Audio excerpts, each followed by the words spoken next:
जो ये वीडियो है वो लेंथी हो सकती है, but it will give you a very very comprehensive approach towards your Venezuela crisis. हमें पता है कि यूएसए ने वेनेजुएला के president that is your Nicolas Maduro को आपके अरेस्ट किया।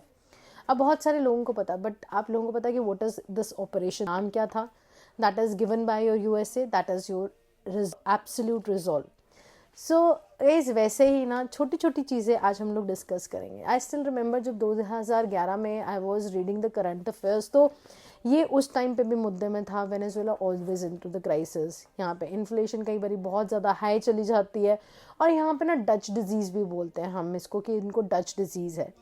डच में भी ये प्रॉब्लम हुई थी जब उनके इकोनॉमी में तेल पाया इन्होंने, तो इन्होंने सोचा था कि ये भी अमीर हो जाएंगे, बट डच को भी साथ यही प्रॉब्लम हुई और वेनेजुएला के साथ भी यही प्रॉब्लम हुई।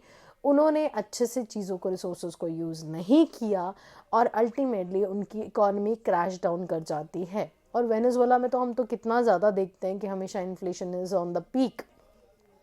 अब गाइस, इसी के कारण जो ड्रग्स वगैरह है बहुत ज़्यादा भी हमारे वहाँ पे चलते हैं, और यूएसए ने उसी चीज़ का बहाना लेके वेनेजुएला के प्रेसिडेंट को अटैक भी किया। अब जो नेक्स्ट चीज़ है हम लोगों की, who is the present acting your president, ये है हमारी डेल्सी रोड्रिग्स, जो कि आपके अभी सर्व कर रहे हैं। यहाँ पे गाइस कैपिटल है दैट इज़ योर कैराकस। कैराकस एक पोर्ट सिटी है। आप जितनी भी इंपॉर्टेंट सिटीज़ देखोगे, इनफैक्ट साउथ अमेरिका के अंदर या अफ्रीका के अंदर, इन सब की मेजॉरिटी मोस्ट होती है दैट इज़ योर कैपिटल आपकी पोर्ट के ऊपर होती है या पोर्ट सिटी होती है। तो येस, बिकॉज क्योंकि बहुत सारा ट्रेड हम लोगों का सीवेज के थ्रू होता है and so on. Next case, यहाँ पे लैंग्वेज जो है वो स्पेनिश बोली जाती है और करेंसी है बॉलीवर। अब गाइस, हम लोग समझते हैं कि यूएसए ने वेनेजुएला के ऊपर अटैक क्यों किया। अब देखो, क्या वो तेल है? यूएसए के अपने पास बहुत ज़्यादा शेल रॉक है, सेडिमेंट्री रॉक है, जिससे वो आपका तेल निकाल सकता है। सो ऑब्वियसली जो यूएसए ने अटैक किया, जैसे आप लोग लर्न बाय मैप्स देख सकते हो, दैट इज़ योर लीबिया के ऊपर, इराक के ऊपर 2009-2000 के अंदर। तो that is not just because of oil, it is because of dollar. एक सिस्टम स्टार्ट हुआ था जब इतना आपका तेल स्टार्ट हुआ था, तो यूएसए ने बोला था हम आपको प्रोटेक्शन देंगे, बट उसके बदले में आपको जितना भी ट्रेड होगा वो डॉलर्स में करना होगा। और देखो कितनी सारी चीज़ें हैं। हमारी सबसे कॉस्टलीस्ट करेंसी दिनार है, सबसे ज़्यादा जो ट्रेड होने वाली करेंसी है वो आपकी युआन है चाइना की। बट स्टिल जो सबसे ज़्यादा अच्छी और जिसकी मार्केट सिचुएशन बहुत ज़्यादा स्ट्रॉन्ग है दैट इज़ योर यूएसए, जिनका सबसे ज़्यादा आपका चलता है, जो सबसे रिलायबल हम लोग अपनी करेंसी मानते हैं। और वहीं पे गए, इसी सिस्टम को हम लोग बोलते हैं पेट्रो डॉलर सिस्टम, जहाँ पे ऑयल सिर्फ और सिर्फ आपका ऑयल जो है सिर्फ और सिर्फ डॉलर से जो है बिकेगा। अब इसी को गाइस हम लोग डी डॉलराइजेशन भी बोलते हैं, क्योंकि ये माना जाता है कि यूएसए और चाइना के बीच में क्या हो रहा है, करेंसी वॉर्स हो रही हैं, ट्रेड वॉर्स हो रही हैं। अब ये ट्रेड वॉर्स जो हो रही हैं गाइस, उसका रीज़न बहुत सारी चीज़ें हैं, and it sums out to be जो डॉलर है वो बहुत ज़्यादा इग्नोर हुआ। वो चाहते हैं कि अब हम लोग स्वैप एग्रीमेंट्स के थ्रू जाएं आगे, हम मेटल्स के अंदर डील करें, हम अपनी करेंसी लें। ये सेम एग्रीमेंट बहुत टाइम पहले भी हमारा न्यूज़ में था। ईरान के साथ हमारा स्वैप एग्रीमेंट साइन है कि हम उनसे तेल लेते हैं, वो हमसे चीज़ें लेते हैं, और हम आपस में रुपए में और उनकी करेंसी में, ईरान की करेंसी में डील आउट करते हैं।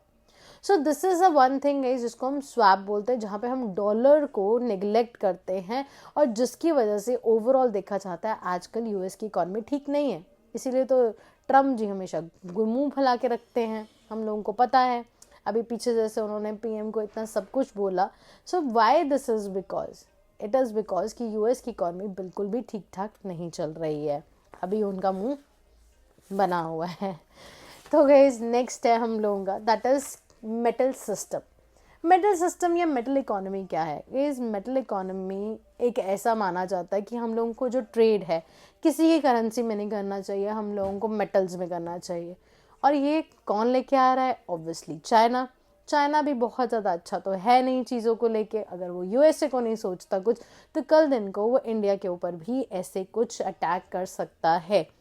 अब चाइना को क्या फ़ायदा है अगर मेटल इकोनॉमी होती है हम लोगों की अगर प्रमोट होती है।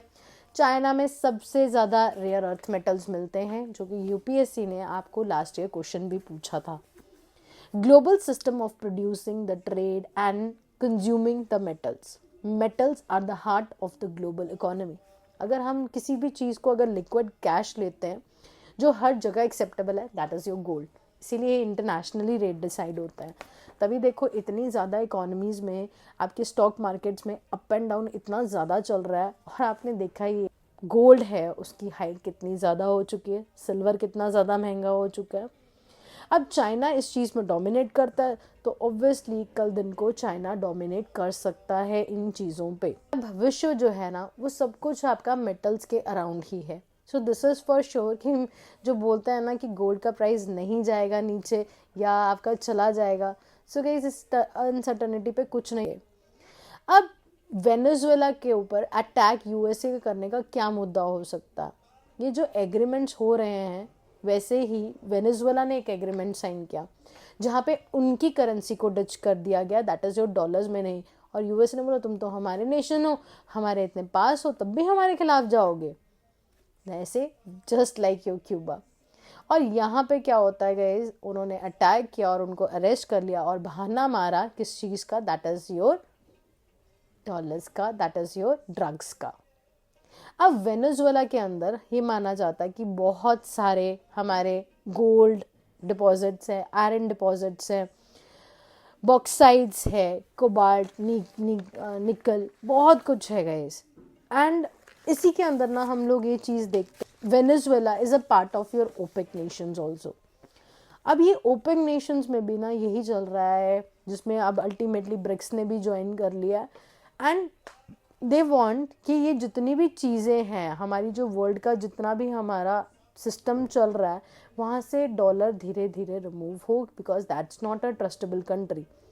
और इसीलिए metal economy is welcome, because ultimately हम लोग क्या देखते हैं गाइस कि हर किसी के पास मेटल है, हर किसी के पास एक बेस होना चाहिए जो कि लिक्विड कैश हो, क्योंकि economy of the USA is falling down, right. So guys this is the shortcut, that is your OPEC का ए स्क्वायर यूनिक KSLVG।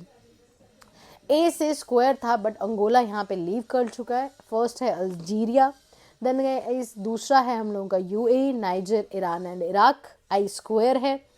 फिर गाइस क्यू है, दैट इज योर कतर, इन्होंने भी एग्जिट मार दिया है आपका ओपेक में से। देन इज योर इक्वाडोर, इन्होंने भी एग्जिट मार दिया। Then is your Kuwait and then is your Saudi, Libya, Venezuela, Congo and your Gabon. अब इनमें से बहुत सारी कंट्रीज ऐसी हैं जो कि एग्जिट मार चुकी हैं, जैसे गैबोन भी मार चुका है। अब गाइस ये ऐसे कतर वगैरह जैसी कंट्रीज ओपेक नेशंस को क्यों छोड़ रही है? ओपेक एक ऐसा नेशन, एक ऐसा गाइस ऑर्गेनाइजेशन है जो कि आपकी सारे लोग जिनके पास बहुत अच्छे ऑयल रिजर्व्स हैं, वो सब इकट्ठे मिलके जो है एक कार्टलिंग की तरह एक ऑयल के प्राइसेस डिसाइड करते हैं। Cartelling is not allowed in country wise, specifically in India, but overall ये फ्री फ्लोट मार्केट है। बट अगर वो एकदम से अपना सारा तेल निकाल देंगे, अगर सप्लाई बहुत ज़्यादा होगी तो ऑब्वियसली तेल के प्राइसेस कम हो सकते हैं। तो उसको स्टेबल रखने के लिए और आपके फ्यूचर, आपके जनरेशन के लिए बचाने के लिए, सस्टेनेबली चलने के लिए ये कार्टलिंग जो है की जाती है। अब कुछ कंट्रीज जो इसमें से क्विट कर ने किया या कतर ने किया, दैट इज़ रीज़न क्योंकि वो अब किसी को वापस दे नहीं सकते, आपका ज़्यादा प्रोड्यूस नहीं कर सकते फॉर द अदर कंट्रीज़। जैसे वेनेजुएला के पास इतने ज़्यादा रिजर्व्स हैं कि वो कल दिन को अपने लिए भी कंज्यूम कर सकती है और दूसरे के लिए भी प्रोड्यूस कर सकती है। बट ऐसा आपका यूएसए के साथ भी है, बट ऐसा अब जो है हम लोगों का गैबोन जैसी कंट्रीज, अंगोला जैसी कंट्रीज के पास डोमेस्टिक नीड ही बहुत ज़्यादा हो चुकी है, जिसके कारण वो ओपेक नेशंस को छोड़ रहे हैं। सो गाइज अल्टीमेटली ये देखा जाता है कि अब the trend will be changed into your 2026 era. यहाँ पे अब डॉलर्स नहीं, अब मेटल इकोनॉमी पे बात आएगी। I will see you in to the next video guys, till then God bless you, जय हिंद, जय भारत।